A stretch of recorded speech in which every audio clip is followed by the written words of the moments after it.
एक पायलट, एक मिशन और इतिहास में दर्ज साहस। विंग कमांडर अभिनंदन वर्धमान की कहानी। सुबह का आसमान हल्का नीला था। 27 फरवरी 2019। कश्मीर की घाटियों में ठंडी हवा बह रही थी, लेकिन भारतीय वायुसेना के ठिकानों पर माहौल गर्म था। पिछले दिन बालाकोट एयर स्ट्राइक हो चुकी थी और पाकिस्तान बौखलाया हुआ था।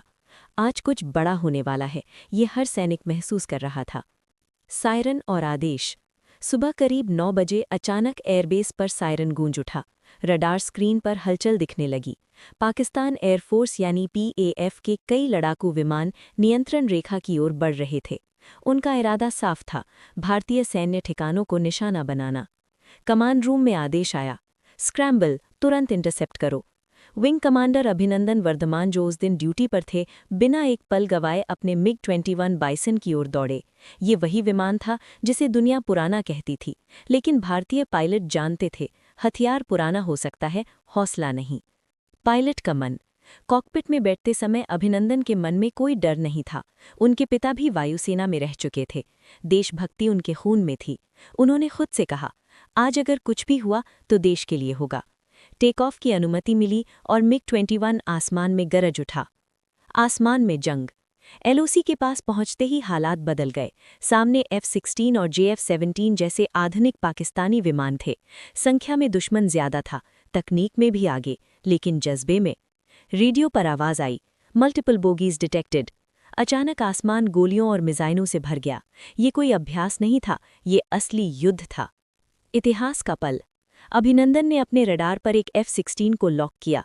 उन्होंने पल भर भी नहीं सोचा। फॉक्स 2 मिसाइल दागी गई। कुछ ही सेकंड में दुश्मन का विमान आसमान से गिरने लगा। ये पल इतिहास में दर्ज हो गया। MiG-21 ने F-16 को मार गिराया, लेकिन जंग अभी खत्म नहीं हुई थी। विमान पर हमला। दुश्मन ने पलटवार किया। एक मिसाइल सीधे अभिनंदन के विमान की ओर आई। भयंकर धमाका हुआ। MiG-21 बुरी तरह क्षतिग्रस्त हो गया। नियंत्रण मुश्किल था। विमान LOC पार कर चुका था। इजेक्ट करने का फैसला। अभिनंदन ने समझ लिया, अब विमान नहीं बच सकता। उन्होंने आखिरी बार कंट्रोल देखा और फिर इजेक्ट। एक तेज झटका और वो आसमान में थे, पैराशूट के सहारे नीचे गिरते हुए। नीचे जमीन थी, पाकिस्तान की जमीन। दुश्मन की धरती। नीचे उतरते ही उन्होंने अपने पैराशूट को हटाया और आसपास देखा। गांव था, लोग थे और वे गुस्से में थे। कुछ ही देर में भीड़ जमा हो गई। पत्थर चले, गालियां गूंजी, लेकिन अभिनंदन शांत थे। एक सैनिक का आचरण। भीड़ में से किसी ने बंदूक तान दी, लेकिन अभिनंदन ने हाथ ऊपर उठाए और साफ आवाज में कहा, I am an officer of the Indian air force. उनकी आवाज में डर नहीं था, सिर्फ आत्मसम्मान। पाकिस्तानी सेना की हिरासत। कुछ देर बाद पाकिस्तानी सेना आई और उन्हें भीड़ से बचाकर ले गई। उन्हें आंखों पर पट्टी बांधकर ले जाया गया। पूछताछ हुई, लेकिन अभिनंदन ने सिर्फ अपना नाम, रैंक और नंबर बताया, जैसा कि जिनेवा कन्वेंशन में होता है। चाय और साहस। पूछताछ के दौरान एक पाक अधिकारी ने उनसे पूछा, टी? अभिनंदन ने हल्की मुस्कान के साथ जवाब दिया, द टी इज़ फैंटास्टिक। ये वाक्य भारत में गर्व का प्रतीक बन गया।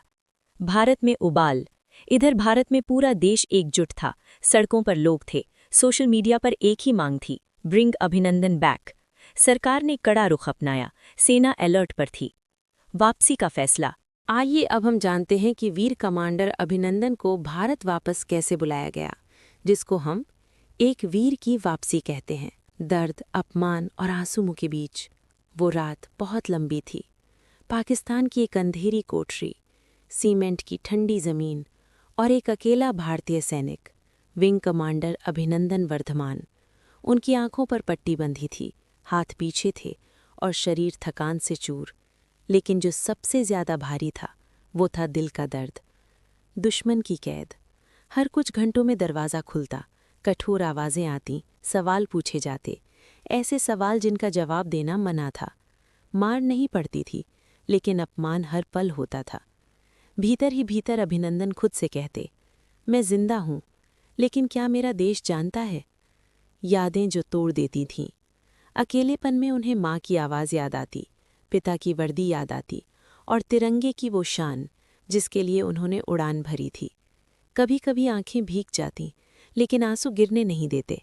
एक सैनिक रोता नहीं, वो दर्द सहता है। चाय का एक पल। एक दिन कैमरे लगाए गए, दुनिया को दिखाने के लिए एक नाटक। उन्हें चाय दी गई। पूछा गया, आर यू कंफर्टेबल? अभिनंदन मुस्कुराए, लेकिन वो मुस्कान नहीं थी, वो अपमान को छुपाने की ढाल थी। भारत में बेचैनी। उधर भारत सो नहीं रहा था। माँ मंदिर में रो रही थीं, पिता टीवी के सामने चुप बैठे थे।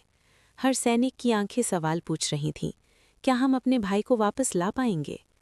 देश गुस्से में था, लेकिन मजबूर भी। युद्ध का मतलब हजारों माँओं का रोना होता है। राजनीति और पीड़ा। बातचीत चली, दबाव बना, दुनिया ने देखा, और फिर आया एक शब्द, पीस जेस्चर। लेकिन किसी ने नहीं देखा कि उस शांति की कीमत एक सैनिक ने अपनी आत्मा से चुकाई थी। वापसी की राह। 1 मार्च 2019। अभिनंदन को कपड़े दिए गए, आंखों की पट्टी हटाई गई। सामने रास्ता था, वाघा बॉर्डर। हर कदम भारी था। पीछे वो जमीन जहां उन्होंने अपमान सहा, आगे वो जमीन जिसके लिए उन्होंने जान दांव पर लगाई। वो लम्हा, जैसे ही उन्होंने भारत की सीमा पार की, उनकी आंखें भर आईं। कोई कैमरा नहीं देख रहा था, कोई नारा नहीं सुनाई दे रहा था। बस एक सैनिक अपने देश की मिट्टी को नम आंखों से देख रहा था। सलाम, लेकिन खामोशी में। लोगों ने तालियां बजाईं, देश ने जश्न मनाया, लेकिन अभिनंदन के दिल में वो रातें अब भी जिंदा थीं, क्योंकि वीर लौट आता है, लेकिन दर्द यहीं छोड़ जाता है। समापन, सैड ट्रूथ। ये कहानी जीत की नहीं, ये कहानी है एक सैनिक के अकेलेपन की, एक देश की मजबूरी की, और उस दर्द की जो कैमरे नहीं दिखा पाते। अभिनंदन भारत लौट आए, लेकिन उनकी आंखों ने वो सब देखा था जो शब्दों में नहीं लिखा जा सकता, जिसको केवल भारतीय ही महसूस कर सकते हैं। आपको वीर कमांडर अभिनंदन के बारे में जान के कैसा लगा? कमेंट करके हमें अपना सुझाव ज़रूर दें।